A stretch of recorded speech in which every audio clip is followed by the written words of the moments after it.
Balitang entertainment. Trending ang tapatan ni Charo Santos at Mercedes Cabral sa hit seryeng Batang Quiapo. Usap-usapan nga ngayon online ang pananabunot na may kasamang malutong na sampal ni Ma'am Charo kay Mercedes. Nagkatutukan pa nga ang dalawa ng baril at ng kutsilyo. Patikim pa lang po yan sa mas mainit pang tapatan ng mga karakter Nina Charo at Mercedes. Si Tanggol naman sisingilin na si Alberto na ginagampanan ni Christopher De Leon sa pagkamatay ni Mokang na karakter noon ni Lovey Poe. Ang peking Tanggol naman na si Jesus aka Makoy De Leon tuloy-tuloy lamang sa pagpapanggap na siya si Tanggol. Tutok lang po, mas intense talaga mga kapatid ang aksyong hatid ng Batang Quiapo. Gabi-gabi po yan dito sa TV5. Samantala, Supremo, ba yun? sino? Supremo nakikipagbarilan din dyan. Ay, oo, minsan kasama si Supremo sa pakikipagbarilan dyan. Pero naku, alam mo, grabe baby.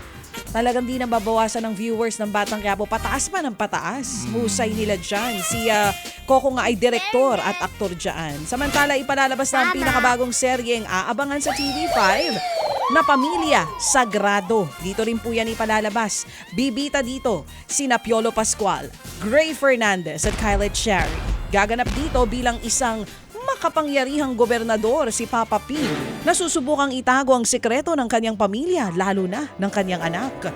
Bukod kina Piolo, mapapanood din sa serye sina Joel Torre, Shaina Magdayaw, Mylene Dizon, Aiko Melendez, John Arcilia, Rosana Roses at Tirso Cruz III.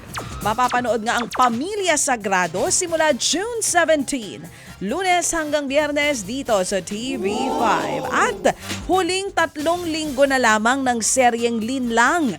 Sa huling 15 gabi, nagkainitan muli sina Olivia at Juliana. Si Victor naman patuloy sa paghahanap ng kasagutan sa pagkawala ni Sylvia habang sinusubukan niyang makakuha ng full custody kay Abby. Mapapanood ang Linlang tuwing 8:45 ng gabi dito pa rin sa TV5. Ted Filon at DJ Chacha ngayon nasa Radyo 5 92.3 News FM Monday to Friday 6 to 10 a.m.